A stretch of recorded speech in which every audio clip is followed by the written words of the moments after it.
As the 2024 AFLW season is about to begin, it's time to celebrate what's going to be the best season to date.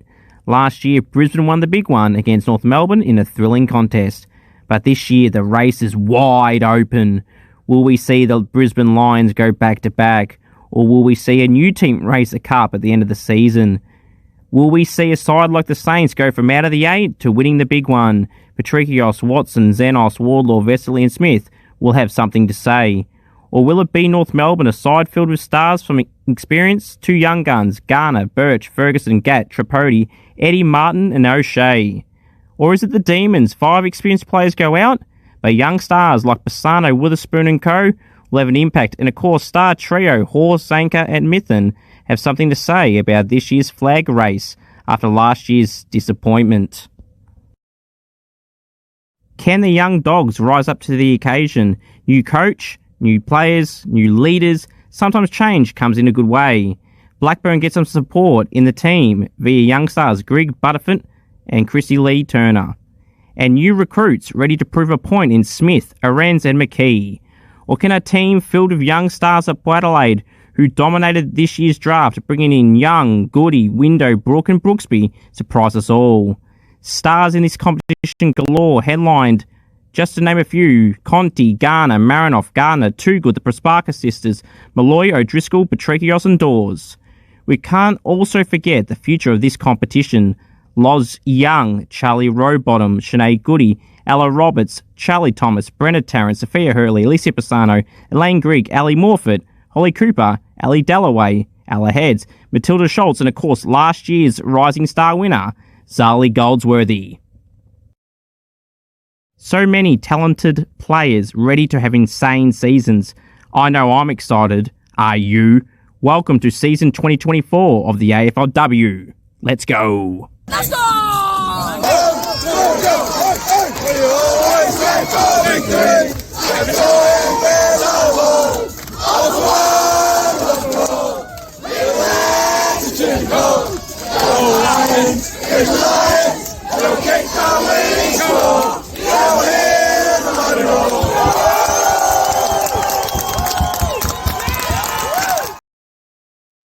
Hello everyone and welcome to the Scoops AFLW show. I'm your host, Cooper, the sole admin of AFL Information, Trade Rumours and Results. And what a loaded show I have for you guys and girls today, right here on the Scoops AFLW show, Season 2, Episode 3. Wow, my Saints are 2-0. We're one of 3 teams to be undefeated after round 2. St Kilda, Hawthorn and Adelaide, to be precise.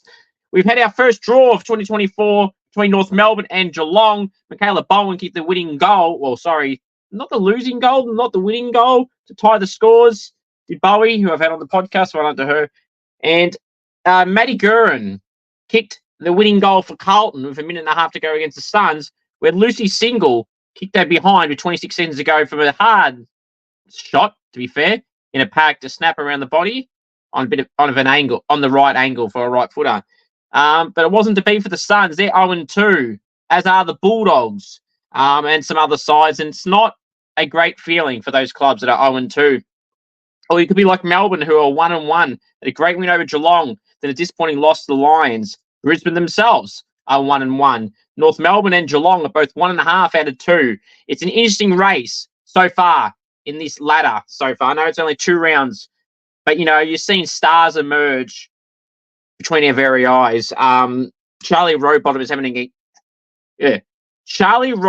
having a terrific season so far. I mean, I already knew she was very good, and I'm sure a lot of you did.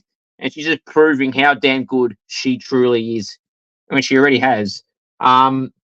You know, you've had stars galore from a whole range of sides, but you've seen some surprises to some. T. Smith from the Saints has stepped up without Georgia Patrikios. Brenna Tarrant has been a star down back for the Swans, but she already has been a star for them last year and should have been in All-Australian last year, and she got to be in there this year so far after 2 games. Killed it on the weekend against the Saints and killed it against the Pies the week before. And then we've had some unfortunate injuries throughout the season already. I think someone told me there was 19 ACL injuries currently on an injury list. Some happened in pre-season, some happened in state leagues, some happened as of Friday. Unfortunately, Chloe Malloy, a star for the Swans in the competition, unfortunately ruptured her ACL at training on Friday. So we wish Chloe all the best. Janelle Cutherspoon, the Port Adelaide AFLW skipper, unfortunately did her ACL as well on the weekend at the MCG. What was a historic game and win for the Power and for the Bulldogs, but obviously the Power because they won. But their skipper goes down, and at 36 years of age, she's had a wretched run of injuries. Is this the end for Janelle Cutherspoon? If it is, well done on her career. I mean, obviously, you can still be an on-field leader, as can Chloe Malloy, who was a co-captain. Yeah, it's disappointing for anyone that gets any form of an injury. Like Casey Sheriff, the Sheriff was in town on the weekend. She killed it for her Hawke's debut round one. And then this week, the game I was at, obviously moving across from Melbourne, she had a bad ankle injury and she was in a moon boot after the game, visibly upset, as you can imagine.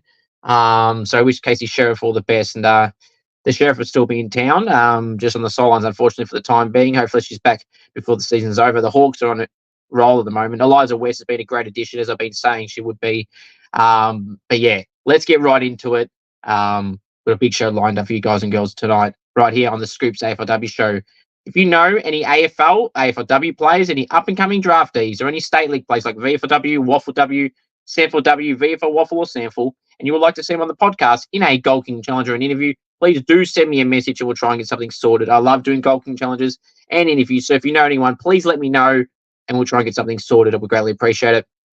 And I want to aim for 20 likes to this video. Please subscribe as well if you haven't already. And cameo.com/Cooper G. You want me to roast a friend, wish them happy birthday, anything at all. Cameo.com/Cooper G. And if you would like to be a part of this show as a co-host or some behind-the-scenes works, please reach out to me on Instagram or Facebook, but preferably Instagram, AFL Info Live, and we can try and sort something out. I mean, yeah, it'd be great to have someone on this show as well. I want to get a lot more people involved in this show, as I have tried to do last year for the men's and for the women's. Unfortunately, nothing's worked out of anyone that said they would come on. So if you do want to come on, whether it's just, one episode, a whole weekly thing, every Monday night or Tuesday night, whatever night we film, doesn't have to be the night it's airing for everyone. So please reach out if you'd be interested. Serious inquiries only. I would greatly appreciate it. All right. Now, we're going to talk about the show. We've got the Scoops Goes Bang, we've got Team of the Week. We're going to go through my AFLW Fantasy scoring and review and preview the rounds that's gone and upcoming. As of this recording, I don't know who the Rising Star nominee for round 2 is, but I would presume it is Piper Window, the other star draftee for the Power that played on the weekend, or one of. Sinead Goody was terrific in round 1 and earned that round 1 Rising Star nomination. And I would assume Piper Window will get the round 2 one, not just because they won. She had like 15 touches and like 7 tackles. So I would assume that Piper Window has got it. Let me have a look, actually, as we speak. Should be up around the now. Should be up now as of this recording. Let's have a look if it's open. No, it's not up yet as of this recording, which is a bit of a surprise, to be honest. But, that's okay. We'll find out soon. And regardless, whoever it is, congratulations for being the round 2 Rising Star nominee. All right, now, please welcome the world famous segment, Scoops Goes Bang. Oh, Scoops, what are you going to bang on? What are you going to bang on about today, Scoops? Well, the one thing I'm going to complain about and go bang on is clubs that advertise things and don't deliver on it. You can enjoy your own conclusions about who I'm talking about here. But, and this ain't the first time I've seen this club do this. Like, you can do all these things and not do them. But when you advertise something, you got to damn well deliver. I don't care what the weather is, because that's not the reason. Because when there's weather around that may not favour this example, on the ground speaker, you say, photos and signature opportunities with players will be happening blah, blah, blah over here, etc. And it doesn't happen. The players go in. They don't come back out. I see 1 or 2 players maybe come out because they're good people and they actually follow through for what's been said. And then they don't come back out. Or no one else comes out. Later, is that a player issue? Is Is it a club issue? Is it both? I feel like it's a club thing because this club, in particular, has a track record of lying and falsely advertising. And don't give me that they don't, because I've seen it firsthand multiple times. And I've also seen it published online where they say something and someone's mentioned to me, or I've seen it, that it hasn't happened. Look, to this club, they know who they are. Just don't advertise something if you're not going to deliver on it. And especially don't get the MC to announce it the moment this game is finished.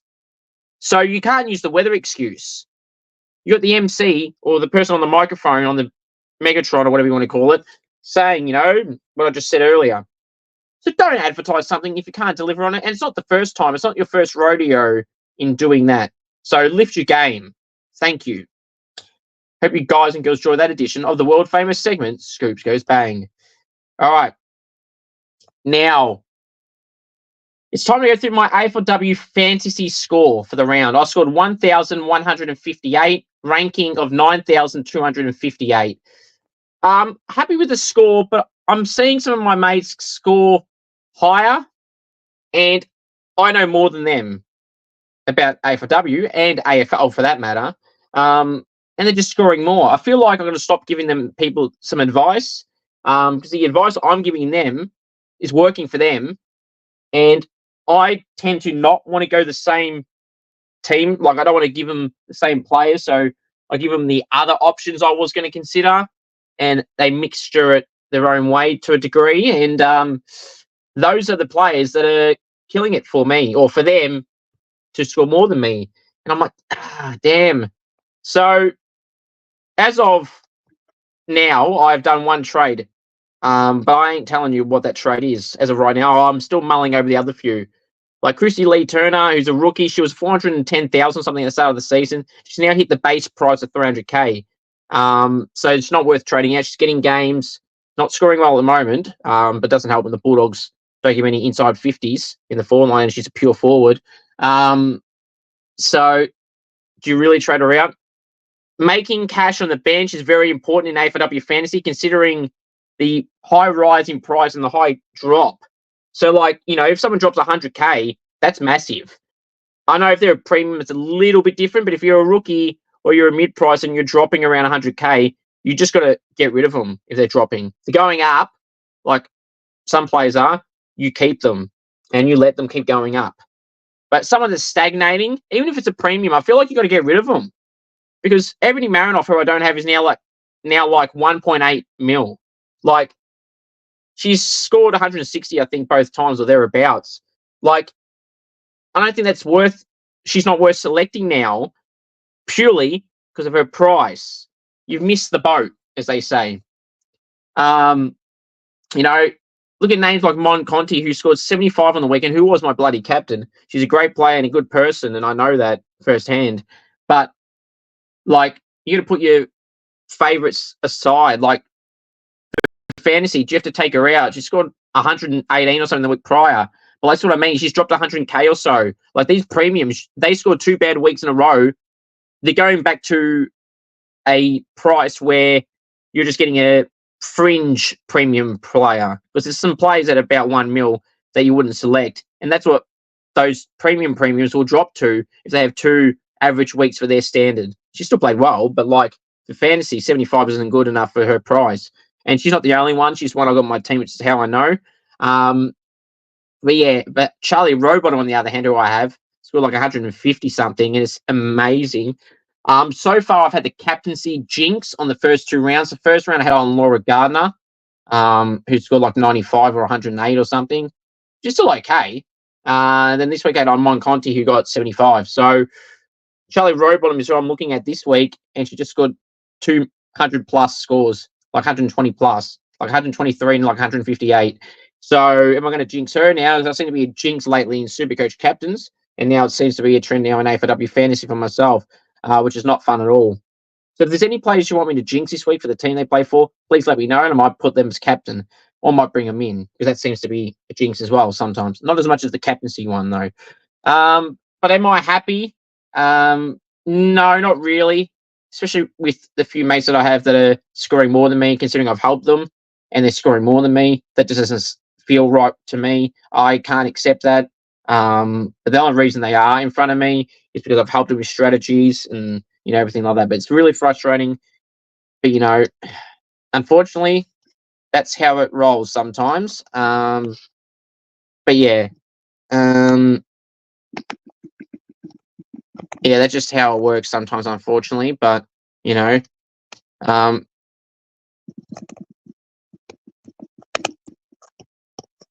um, but yeah, so that's what it is. So I just have to cop it on the chin, I guess, with my score. Happy with the score, but not considering. Yeah, that it is what it is. So yeah, all right. Now let's move on to my Scoops round 2 AFLW team of the week. From the back line. Now, again, keeping in mind, AFLW have a best 21, not best 23 like the men's do. So you have one less back pocket and one less forward pocket.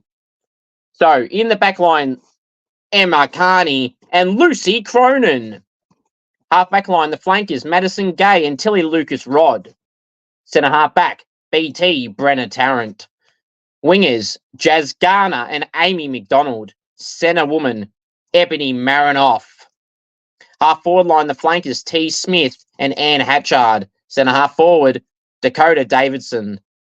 Forward line, Jazz Fleming and Julia Teakle. Ruck, Elish O'Dowd. Rovers, Charlie Rowbottom and Ali Anderson. Interchange, Ali Blackburn, Serene Watto Watson, Daisy Darcy, Elise Parker, and Ash Riddell. Emergencies, Sinead Goldrick, Lauren Arens, Beth Schilling, Belle Dawes, Bree Conan, Britt Benici, and Lucy Single. Reasons. Now, before I get to those reasons, congratulations to Ali Anderson, who has broken the AFLW record for the most disposals ever in an individual game, which was previously held by Ash Riddell on 42, which I believe was last year. And now Ali Anderson had 43 disposals on the weekend against Melbourne, which is a great effort. It did say 42. Then yesterday and the day after, it changed. Funny that. But yeah, here we are. So it is what it is. You can't always control that, I'm afraid. With the stats delayed. Some apps need to lift the game on that stuff. But anyway, reasons. So, Emma Carney had like 29 disposals. Lucy Cronin had like 15 disposals or thereabouts, but had like 8 to 11 intercept disposals and 1%ers. So, yeah, really brave effort for her. The Hawks had a dominant win, but I feel like Lucy held her own in her second game as a key defender and deserved recognition to be acknowledged in the team of the week. BT Brenna Tarrant, she was terrific for the Swans against the Saints. She had 20 disposals, had like 14 intercept possessions, a few contested marks, like 7 marks overall. BT was everywhere. And in those conditions, it just makes a game like hers even better. So well done to BT. Madison Gay had 29 disposals. She had a really good game, as did Tilly Lucas Rod, off half back, both players playing new roles. Obviously, Madison Gay was from Melbourne, playing midfield, now playing at Essendon at half-back. And Tilly Lucas Rod, who was playing midfield last year for Hawthorn, is now playing off half-back, where she originally was at one point in time in her career. Judge Garner, 30 disposals. Ebony Marinoff, the same, 31, I think. Amy McDonald, the same, 31. T. Smith kicked a goal in 20. At 80-something efficiency, 83 to 85% efficiency, disposal efficiency for T. Smith in those horrendous conditions at Moorabbin yesterday, makes that bloody more impressive and automatically getting in the team. With 85% in that weather, where it was bucketing in the third, raining in the fourth, windy in the first half and the second half, that just makes it bloody more impressive. Dakota Davidson did kick 3 with her 9 disposals, and when the team scored 5 and Melbourne scored 2, she definitely deserves the team in the week spot. Yeah. Anne Hatchard kicked 2 goals with like 29 touches. Jess Fleming, I was at that game. She was really good off the wing and half forward line. Popped up for a goal, and she set up a few as well. 2 goal assists, 3 score involvements, and like 15 disposals. I thought she was really good with her ball use as well. Her dash and running through packs was really noticeable through the midfield when she pushed through there as well. Julia Teagle kicked 4 in the MCG, which is a memory she'll never forget. So she obviously deserves a spot. She kicked the most goals for the round with 4 goals.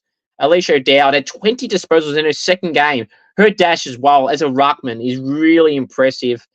She's keeping Fleur Davies out of the side, which, to be honest, I'm still surprised Fleur Davies isn't in the side. But Alicia O'Dowd is making it hard for Fleur Davies to get back in the side. Courtney Murphy, who was a ruck as well, was a late inclusion for the Giants yesterday. I suppose that should have gone to Fleur Davies, but Alicia O'Dowd is keeping Fleur out of the side at the moment, which is a bit of a surprise, to be honest. Big show of faith they got an Alicia O'Dowd as well. Charlie Rowbottom had like 39 disposals, a bunch of clearances, a bunch of tackles. She's a star, is Charlie Rowbottom. Ali Anderson, as I've just mentioned, 43 disposals, like 19 tackles as well. I mean, no, Ebony Marinoff had 19 tackles. So this just shows what a great player Ali Anderson and Ebony Marinoff and Charlie Rowbottom all are. Serene Watson, 15 disposals, like 11 intercept possessions was a lock. With Daisy Darcy, had 20-odd disposals as a half-back. Ali Blackburn toiled hard for the Bulldogs, had 25 disposals. Again, was their best player. Again, as she is every week. Elise Parker was very good for the Giants. As I said, I was at that game, and she was very, very good, and she kept the Giants in the game. And when the Giants were, looking like it'll get away from them, Elise Parker and Zali Goldsworthy were very influential. Ash Riddell, 31 disposals in the draw. Again, like Jazz Garner, she was up there. Sinead Goldrick at 20-odd was next. Key defender was Lauren Arends, had like 11 intercept possessions. Beth Chilling, the next defender as well. Belle Dawes, Britt Benici, Lucy Single were the next mids, and Brie Conan was the next defender, along with those others, depending on if you want a taller or smaller type. So that's my team of the week. So let me know down below what you think. I actually better put it on the screen, shouldn't I? There it is. So just so you can see it. I'll repeat it one more time. Emma Carney, Lucy Cronin, Madison Gay, Brenna Tarrant, Tilly Lucas Rod. That's the back line. Jazz Garner, Ebony Marinoff, Amy McDonald, the wing and centre. Huff, or the forward line, T. Smith, Dakota Davison, Anne Hatcher, Jazz Fleming, and Julia Teagle.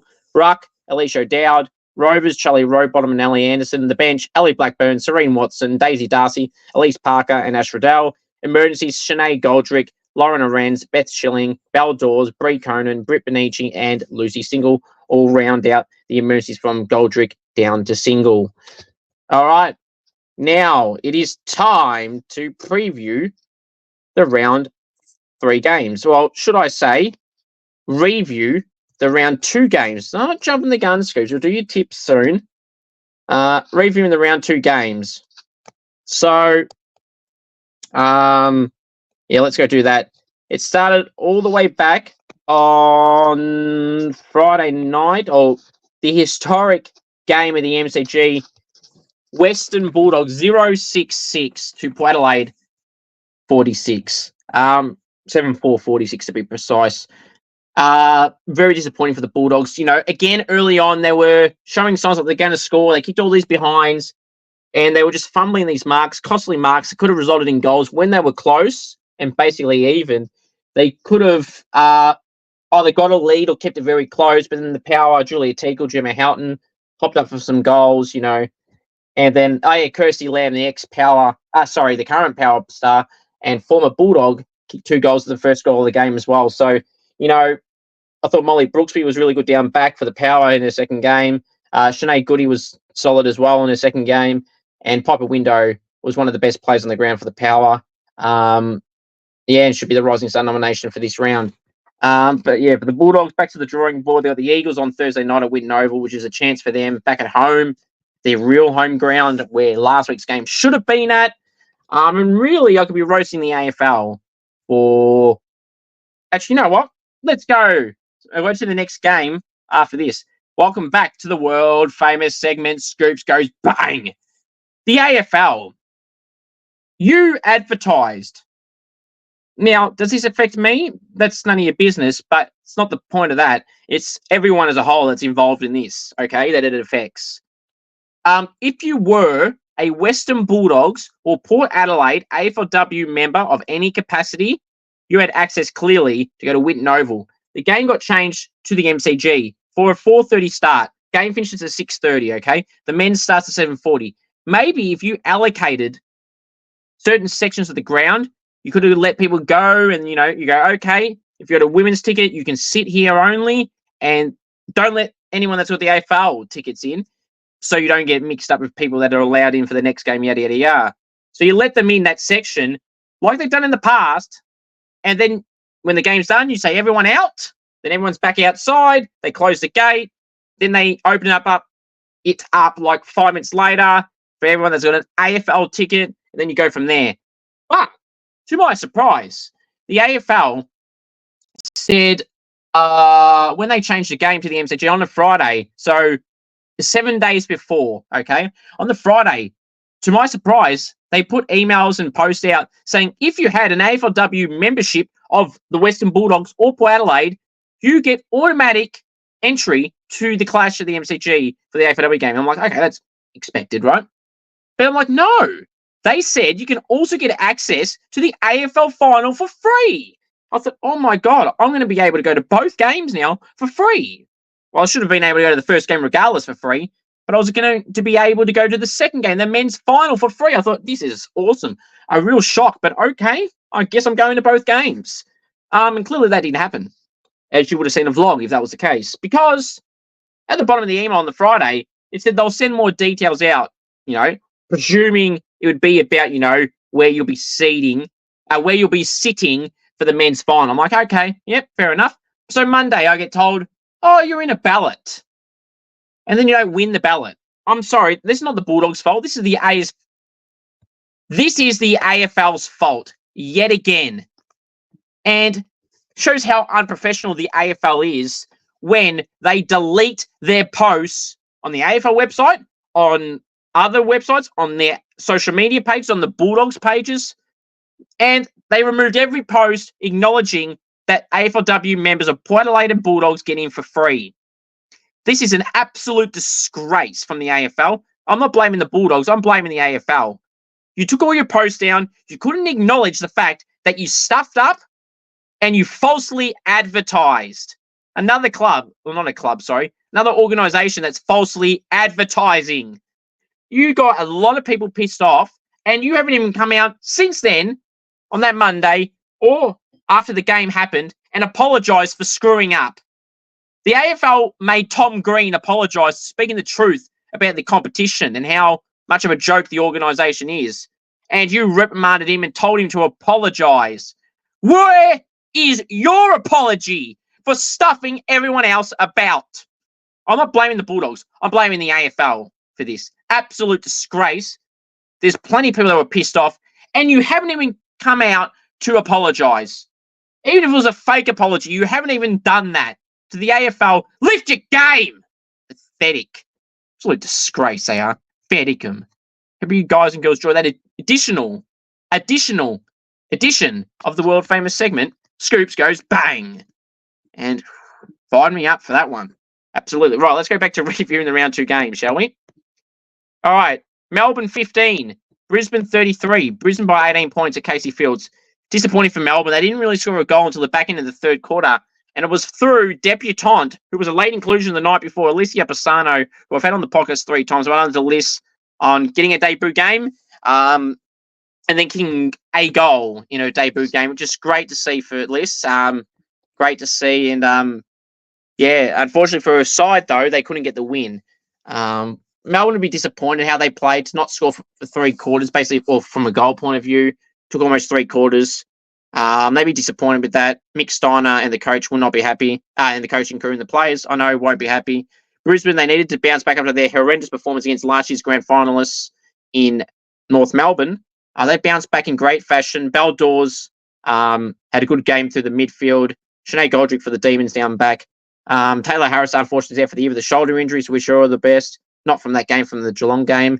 So, it's just not good enough for Melbourne and Brisbane. They just needed to get it done after they winning the grand final last year. They just had to do it, and they got the job done against the Demons, who are a reasonable side still, despite all their players that have left. Hawthorn 73, Collingwood 26, Hawthorn by 47 points. I was at this game. Jez Fleming, Anya Madonna, Casey Sheriff, Eliza West, Charlotte Bascaran, Anya Madonna were all very good. I'm probably forgetting a few as well. Sabrina Frederick and Britt Benici and Sarah Rowe and Lucy Cronin were the Pies' best players. Most of the others didn't turn up. It's a shame because that's true. Well, you know what I mean. They turned up, but they didn't turn up on the field, if you know what I mean. I mean, you can have all the injuries in the world, but where was the effort from a bunch of the players? Those players I mentioned, like Sarah Rowe, Lucy Cronin in her second game, Britt Benici and Sabrina Frederick all played really hard. I'm sure they were trying, but it didn't look like they were in the second half. They got absolutely destroyed by Hawthorn, who I still don't think are that good. But they've been fantastic the first two games against Carlton, then against Collingwood. Two sides who people had around the 8th spot, but I don't have either making the 8. I kind of now want to put Collingwood down in the bottom in terms of my predictions. I don't want them there, but I'm just saying, in terms of my prediction, I think they'll be down the bottom. All these injuries, they're not that great anyway overall compared to some other sides in that area. Hawthorn, are they fluking it at the moment and now copped a few injuries to Anya Madonna and Casey Sheriff. The Sheriff is in town. You know, but we'll see. Eliza West, Jess Fleming. They got Mackenzie Early, who came in as a late inclusion, who should have been in round 1. I can't believe she didn't get picked. She had 15 disposals and like 7 to 9 intercept possessions down back, took a few kickouts and played well down back. Sophie Locke will come back from an injury probably this week. Another small forward they can add to their dangerous forward line at the moment. Probably one of the debutantes from the last few weeks will be out for her. But, you know, great to see for the Hawks to get 2 in a row. They got some interesting games to come, the Hawks. So we'll wait and see. All right. The next game to go through was West Coast 25, Essendon 41. Essendon by 16 points. You know, West Coast in the third quarter, they started to press and they got closer. But then they conceded 2 late goals to the Bombers. I think it was Sophie Alexander and maybe Lily Rose Williamson, which is really disappointing, though, for the Eagles, you know. I'm not surprised they lost. Essendon were woeful the week before. So, you know, just, you know, really disappointing for the Eagles. I mean, they get your hopes up last week against Richmond, who are a good side, who then beat the Giants on the weekend. And then they just go and do that. It's like Essendon are at their most vulnerable. They lost Bonnie Toogood, and you dish out that crap performance, and you only really turned up in the third quarter. So, really disappointing if you're an Eagles fan to have that happen. The next game to go through is the Sunday games. Gold Coast 38, Carlton 39. Tani Brown played her first game for the Blues, the former Pie. Maddie Gurin kicked the winning goal, so went on to her. Lucy Single got that point at the end of the game about 30 seconds ago. It was a hard snap because, you know, you're in the pack and everything. Good effort to get the distance and just missed. I want to add it just missed. But that'll be disappointing. 2 losses in a row for the Suns, a side that I had 4th and made finals last year. It's not a great stuff for Cam Joyce and the crew down at the Suns. But yeah, they're just going to have to, you know, go back to the drawing board. Charlie Rowbottom, as I said earlier, was fantastic. Over 30 disposals, she's a star. Lucy Single was good. I think players like Jamie Stanton and Jack Dupay up forward have been really quiet for their standards. Jamie Stanton almost won the Coleman last year, and Jack Dupay is a really strong forward presence up there and kicks a lot of goals and is a strong marker, really tall, you know, and, you know, just wins her one-on-one contest normally. But they've both been quiet for their stands. Jordan Membry the same. But hopefully those 3 will help for them up forward. And, you know, it doesn't just work up forward. It's just the midfield, like outside of Charlie Rowbottom and maybe Lucy Single. You couldn't say that some other players have stood up. Like Claudia Whiff is a star, and she hasn't been that great this year. You know, for her standards, that is. She's got high standards, though. You know, in the ruck, you got Darcy Davies going okay, but you got Laura Bella as well. So, and then down in defence, Charlotte Wilson came across for Melbourne. Yeah, you know, it's just an interesting mix they've got at the moment. They were unchanged after last week's game against the Saints when they got smashed by 54 points. I thought that was bizarre. Some bizarre moves that they made. Some players that haven't been selected. I just scratch my head and go, seriously, why not? Yeah, but they lost. Carlton won. Carlton can enjoy that because they're not going to have many wins this year, let's be real. Right, the next game was Richmond and GWS, 38-27, 11 points to the Tigers. I was there. I felt like, you know, Richmond were in control for most of the game, but again, late in the third, the Giants pressed. Michaela Borger, Madison Brasendale kicked some goals. You know, Zali Goldsworthy kicked a terrific goal. which is in my vlog. If you haven't checked that out, or my Saints vlog, or the not the Carlton game, the Collingwood Hawthorn game, please go check out all 3 of those vlogs. They're all currently on the channel. You'll see that the Zali goal was terrific. She let them know in the cheer squad, or the Richmond side of the fence, and it was great. I told Zali after the game, it's just great to see these celebrations and keep them up. But yeah, so it was just, great win for the Tigers in the end. Courtney Murphy, as I mentioned earlier, the Giants debutant, she's 24 years of age, former Lion, didn't play a game there, but it was her first game, a late inclusion. Missed a shot 15 metres out on a sliding on the left side for a right footer. I know the wind was a bit bad, but it went out, unfortunately, on the other side. So it's disappointing for her, because that would have put them 4 points down with 3 minutes to go, and they were on fire in that point. The Tigers are probably lucky there wasn't an extra quarter, because the Giants were really pressing, and unfortunately for them, they couldn't get the job done. It's as simple as that. Caitlin Surhoy, again in her second game, did really well. Had like 14 disposals and 7 tackles. Really impressive effort for Caitlin Surhoy from WA, who's obviously re-signed to the Giants for an extra few years on top of her draft 2 years. So well done to Caitlin for that, who I spoke to also after the game. Now, let's have a look.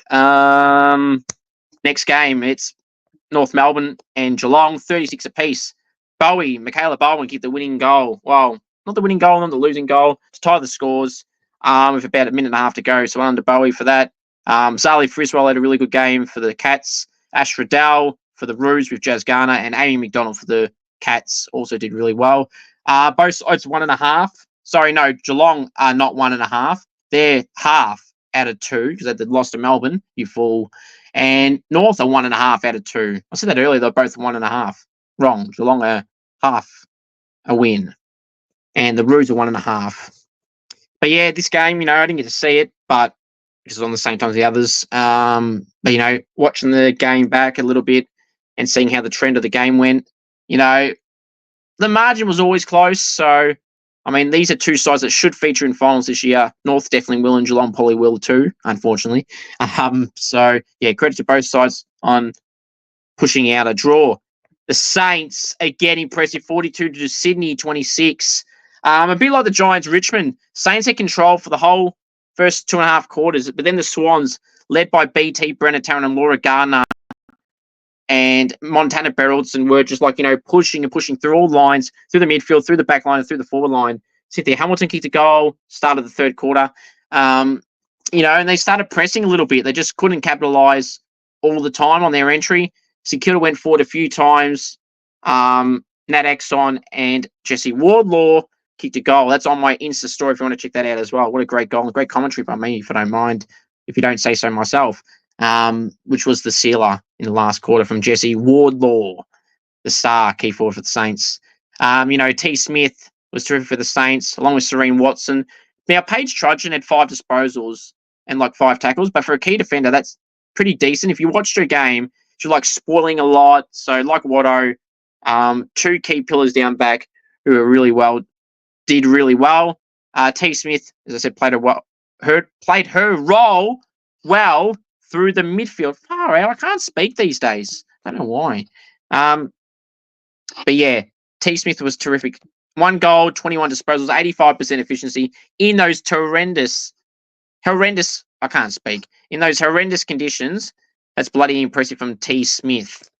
For the Swans, BT had she did have 20 disposals.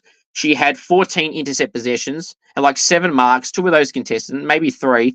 And BT was terrific down back, rock solid down back, lock for All Australian for me right now. I'm calling it right now. BT, Brenna Tarrant, lock for the 2024 All Australian team. If not, I'll be very, very shocked. She should have been in last year. She was robbed right in front of me. Elise Sheeran should be back for Richmond too, by the way, for this week. Back-to-back All-Australian, who's played 2 years at AFLW level and an All-Australian at both years in the competition at 31 years of age right now. By the way, I beat her in a goal-kicking challenge a few months ago with Ellery Morris. And I saw Ellery Morris again on the weekend for the Pies. And it's just a great reminder, it's just great satisfaction beating players at a high level in goal-kicking comps. But yeah, all good fun. Ellery and I were talking the other day again about it. It's just, funny to have that happen. But, it happens with half the people I face these days. And if you want to challenge me in a goal kicking challenge and you play at AFL or AFLW or VFLW, Waffle W, Sample W, or you're an up-and-coming draftee, feel free to put your goal kicking to the test against me. Anyway, next game, Freo and Adelaide. Freo 6-0-6-6, just like the Bulldogs. Adelaide 5-9-39. Ebony Marinoff and Anne Hatch had a really good. Aisling McCarthy had a reasonable game, not as good as last week, but she was bloody impressive last week. Like 2 goals and 27 disposals. I thought, Emma O'Driscoll was okay. But, Madeline Scanlon was terrific down back for the Dockers. But Anya Tai, who after scoring a massive score last week in fantasy, just, you got to back it up on your tie. It is what it is. But, all round, they were pretty poor and the Crows were terrific. So they're the games that have just happened on the weekend. Now, let's go preview the round 3 games to wrap us up this evening. Thursday night at Winton Oval, 7:15 Victorian time. It's the Western Bulldogs hosting the Eagles. I'll be tipping. Oh, who do I tip in this one, ladies and gentlemen? I'm going to tip the Eagles. No, take that back. I'm going to tip the Western Bulldogs to win this game by 1 point. They're at home, which is why I'm tipping them to win. Now, some changes probably do need to be made to the Bulldogs, by the way. Zimmy, who came from Brisbane, will probably need to get a game up forward, a taller type. Maybe they rest someone. They'll just have to figure it out. Hopefully, Annalene McKee can score well. She's in my Supercoach team or fantasy team. Key forward from the Bulldogs, who came from the Lions, made a debut in round 1, was terrific then. Was quieter like most of the forwards were in round 2. It's great to see Elaine Grigg, who I've also had on the podcast, do really well. Again, her tackling pressure was something that when I interviewed her was one of her strengths, and it's being shown through the championships last year in the under-18 championships for SA, playing in the for the Central Districts in the SANFLW last year, and now playing for the Bulldogs. She's had 9 tackles in the first game, I think it was, and then 5 on the weekend. That's just her pressure that she brings, energy apparently that she brings as well, that I would know being in 2 goal kicking challenges with her and being 1-1. When's the third one going to happen, Griggy? We're to break that 1-1 lock. But she's been terrific in her debut season in the first 2 games. Jazz Smith did really well, moving across from the Suns on the weekend. Had like 12 disposals, had like 4 or 5 tackles. Did really well. So I'm tipping the Bulldogs in this one by 1 point. 1 point. Brisbane and Collingwood at Brighton Homes Arena. Friday night, 5:05. I'll be tipping Brisbane in this one by 30 points. The next game is on Saturday, 12:35 Victorian time at Coffs Harbour International Stadium. Sydney hosting Richmond, 12:35 Victorian time. I'll be tipping the Swans to win this one by 35 points. Lexi Hamilton and Paige Shepherd will be back from suspensions this week if they choose to be selected at the Swans. With Chloe Malloy out, I wouldn't be shocked if Lexi Hamilton's back in the side this week. And maybe a debutant, Holly Cooper, a draftee who killed it in the VFW competition when they played 5 games there. Did all right in the practice game, so she may be in the conversation as well. Someone that can play up forward and play a similar role to what Chloe Malloy did up forward.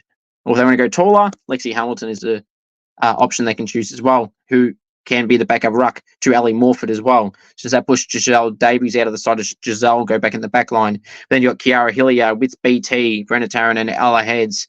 So maybe one of those tools, maybe to Davies or Hillier go out and Lexi Hamilton comes in. We'll have to wait and see a selection for the Swans. Scott Gowan's got some questions to ponder. Carlton and Geelong at Icon Park, Saturday, 2:35 Victorian time. I'll be tipping Geelong in this one by 15 points. Port Adelaide and Freo, Saturday twilight at Alberton Oval, which is Port's training ground, 4:35. I'll be tipping Freo in this one by 10 points. Sunday at Casey Fields, it's Melbourne hosting North Melbourne, 1:05 Victorian time. I'll be tipping North Melbourne in this one by 26 points. Sunday, all these games are Sunday from now on. Sunday, 1:05 at Thomas Farms Oval, Adelaide hosting Hawthorn. I'll be tipping Adelaide in this one by 12 points. 3:05 p.m. on Sunday at Windy Hill, it's Essendon hosting the Saints at 3:05 Vic time. I'll be tipping my Saints in this one by 12 points to go 3-0 in this one. And 5:05 p.m. at Manuka Oval in Canberra. It's GWS hosting the Gold Coast Suns. I'll be tipping... I'm tipping the Giants in this one by 10 points. I was really impressed with how they performed in the back half of the game. Gold Coast have been all over the place. I know I got higher hopes for Gold Coast having them fourth, but I'm tipping them to win GWS by 10 points. Now, my final thoughts are simply this. If you know any AFLW, AFL, VFLW, WAFLW, SANFLW, or up-and-coming draftees, and you would like to see them on my podcast in a goal kicking challenge and or interview, please do send me a message. I'll try and get something sorted. Cameo.com/Cooper G. If you want me to roast a friend, wish someone happy birthday, anything at all, cameo.com/Cooper G. And also, please smash the like button and subscribe if you haven't already. There is AFLW cards out at stores, team coach cards. So if you haven't got yours, go and get yours today. They haven't made me say that. I've just voluntarily said that. Don't know why, but I have. I'll have my own cards for that as well. So thank you all for tuning in. The most important thing of all to remember is go the Saints. And, of course, acknowledge me, the one. And all aboard the St Kilda train. Then, now, forever. Together. Go Saints.